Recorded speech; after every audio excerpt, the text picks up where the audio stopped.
Padre Fábio, há anos que eu não tinha paciência para ler um livro. Minha esposa, desde dezembro passado, passava por problemas de depressão e no supermercado eu vi o seu livro, Quem Me Roubou de Mim. O título me chamou muita atenção e confesso que comprei na intenção de que ela fosse ler. Graças a Deus, a depressão dela está indo embora.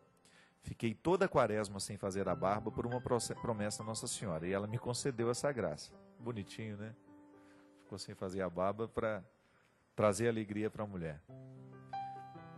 E dia a dia eu pude sentir a melhora dela. O livro estava ali na cômoda, um tempão, junto à Bíblia, e na semana passada comecei a ler um pouquinho toda a noite. Leitura que me fez ver as coisas de um ângulo diferente e de maneira mais clara. E posso dizer, padre, que é uma leitura indispensável a todo ser humano. Um grande abraço, Moacir José Silva. Muito obrigado, Moacir. Eu também acho que é um livro que pode ajudar muito, porque todos nós, de alguma maneira, somos um pouquinho roubados, né? Roubamos e somos roubados. É impressionante o quanto é difícil a gente estabelecer o limite. Quanto é que do meu território eu vou conceder que o outro possa entrar e tomar posse? Porque amizade, relacionamento é sempre isso. É a autorização de que o outro entre na nossa vida. E nem sempre o outro entra com responsabilidade. Eu encontro muita gente machucada pela vida, justamente porque uma outra pessoa entrou no seu território de maneira desrespeitosa. Machucou, jogou ali o seu lixo e depois foi embora. Só que com um detalhe, levou embora daquela pessoa toda a força que ela tinha para os seus recomeços. Isso é sequestro da subjetividade. Quando a gente passa por uma experiência de afeto em que o outro torna-se o proprietário das nossas decisões. Quando a gente se torna incapaz de decidir. Quando toda a minha vontade fica nas mãos do outro. Quando o outro começa a ter tanta ascendência sobre mim, a ponto de me impedir de tomar as minhas decisões. Todos nós enfrentamos isso, minha gente. É um desafio muito grande. Pai e mãe, né? Na relação marido e mulher, na relação com os filhos. Educar o filho para ser livre é um desafio muito grande. Educar um filho para que ele aprenda a ter autonomia. Né? Autonomia é um processo difícil da gente chegar. Na vida a autonomia não chega facilmente não. A gente precisa lutar. Mas essa autonomia, ela também não pode ser interpretada como libertinagem, agora ninguém manda em mim, eu agora não tenho mais regras. Não, não é assim não. É o contrário. A autonomia é o pleno conhecimento das regras. É o ser humano situado no contexto de regras e possibilidades. É interpretar a regra como um caminho seguro para o meu agir. A autonomia é isso. Quando eu vou tomando posse de mim, eu vou tomando posse do que eu posso, né? Do poder, e tomo posse daquilo que eu não posso também. Eu sei quem eu sou. Não sou uma ilusão. No livro a gente trabalha esses conceitos, né? Ser pessoa, a filosofia nos ensina, sobretudo no contexto judaico, e depois a antropologia cristã vai aprofundar isso. Ser pessoa é a gente estar sobre esses dois pilares. Eu tenho posse de mim e depois me disponho ao outro. Eu sou dono de mim. Eu tenho cada vez mais um controle dos meus afetos, das minhas reações. Eu tenho um conhecimento da minha realidade, do meu contexto. Eu sei de onde eu nasci. Muitas vezes eu sei interpretar o momento de hoje a partir do meu passado. Eu tenho uma visão mais ampla sobre mim. Eu sei por que às vezes eu ajo dessa ou daquela forma. Isso é ter a posse. Né? É você estar mergulhado nesta missão de ser o seu dono. Um exemplo muito simples. Quando eu sinto ciúme de alguém, quando eu começo a querer o outro para mim, eu preciso tomar posse de mim. Eu preciso ter consciência de que eu não tenho o direito de sentir isso.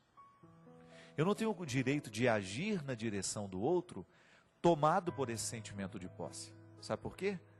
Porque quando eu faço isso, eu perco um pouco a minha capacidade de ser eu, porque o ciúme vai me fazer agir de um jeito desonesto comigo mesmo. Eu vou começar muitas vezes perder a minha vida de vista para ficar olhando o que o outro está vivendo. Toda vez que eu tomo consciência de um defeito meu e começo a trabalhar para superá-lo, de alguma maneira eu estou tomando posse de mim, do meu território. E quando eu luto para que esta tomada de posse seja cada vez mais um processo constante, eu vou acelerando então este primeiro pilar do conceito de pessoa. Eu me possuo. Você se possui? Essa é uma pergunta difícil de ser respondida, né? Você já se possui? Você já tem conhecimento das causas do seu agir? Por que você é tão ciumento? Por que você é tão aborrecido? Por que você é tão orgulhoso? Você é mentiroso? Por que você mente tanto? Ninguém é mentiroso por acaso. Veja bem, tomar a posse de si, você já se possui, é estar consciente de tudo isso. É claro, gente, nós nunca vamos ter consciência plena das coisas, mas é uma maneira muito interessante da gente controlar o nosso temperamento. Quando você sabe que você é nervoso demais, você precisa conhecer onde é que está a causa deste nervosismo. São as inseguranças? Você tem medo de que alguém saiba mais que você? Em um determinado momento da sua vida você foi humilhado? Ou alguém mandou muito em você e agora você quer mandar em todo mundo? Volto a dizer, ninguém é por acaso. E quando a gente vai mergulhando neste autoconhecimento, a gente vai tomando posse da propriedade, né? Como se a gente fosse passando a nossa escritura para o nosso nome, não é? O território é seu, mas você ainda não tem a escritura. O autoconhecimento, o esforço que você faz para se conhecer ao longo da vida, é uma maneira de passar a escritura para o seu nome. Aí tudo bem, você só pode dar para o outro aquilo que é seu. Como é que eu vou me dar como pessoa se eu não sou meu? Se eu ainda não sei me controlar, se eu ainda não tenho equilíbrio nas minhas ações, se eu ainda sou um potro, né, sem doma, como é que eu vou me doar ao outro? Como é que eu vou dar o amor ao outro se eu ainda não tenho o meu próprio amor? Se eu ainda não me amo, se eu ainda não me respeito, como é que eu vou amar alguém? Como é que eu vou respeitar o outro? E aí entra a grande questão. O conceito de pessoa nos ensina: só pode dar-se ao outro aquele que já tem o que se é. Aquele que se possui pode se dar ao outro. E aí, gente, nós vamos entender por que que você vai encontrar algumas pessoas pela vida tão generosas, tão livres, tão capazes de amar sem exigências. Porque elas já se possuem. Elas já perderam essa bobagem dessa vaidade, da autoimagem, dessa coisa, o que os outros estão pensando de mim, né? O que os outros estão achando a meu respeito? Já passou essa fase. Ela já está se lixando para isso tudo. Para ela importa o que ela é, o que ela sabe de si mesma, o que ela já conseguiu no seu processo humano. E aí você vai entender uma doutora Zilda Arnes, uma mulher que morreu lá no Haiti se doando. Diz que o filho dela, né, antes dela viajar, falou: mamãe, não vai não, a senhora está tão cansada. Diz que ela sorriu para ele e disse: meu filho, como não vou? Se essa é a minha vida, ficar não é a minha vida.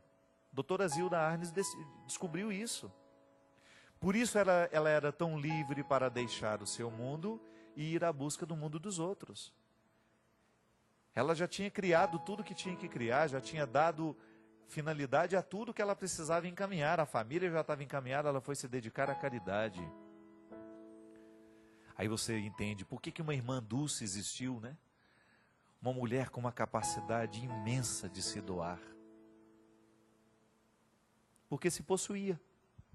Ela era dona dela. Aí o amor fica mais puro. Por que a gente estraga tantos outros? Com o nosso amor doente, com o nosso amor possessivo, com o nosso amor irresponsável. A gente age em torno desses ciúmes que a gente sente, a gente mente, a gente arma contra os outros, a gente joga o outro fora, porque a gente não quer ser incomodado. A gente quer ser proprietário dos outros, e para a gente ser proprietário dos outros, a gente quer excluir todos os outros que de alguma maneira estão perto daquela que a gente quer possuir.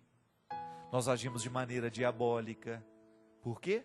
Porque eu não me possuo. Eu ainda não dei conta de controlar as minhas carências. Eu ainda não dei um jeito de organizar dentro de mim todos os meus desequilíbrios. E todos nós somos assim, minha gente. Todos nós temos essa parte doente que precisa ser consertada. Todos nós temos essa propriedade que precisa passar à Escritura. Agora, o esforço do dia a dia é que vai fazendo com que a gente vá vencendo isso. Primeira coisa, ter consciência. Primeira coisa, o primeiro passo para a transformação é a consciência. Eu tenho que ter consciência das minhas possibilidades e dos meus limites. E quando eu me torno consciente do que eu tenho de bom e do que eu tenho de ruim, eu vou investir um pouco mais para multiplicar a minha parte boa e vou fazer um esforço para neutralizar a minha parte ruim.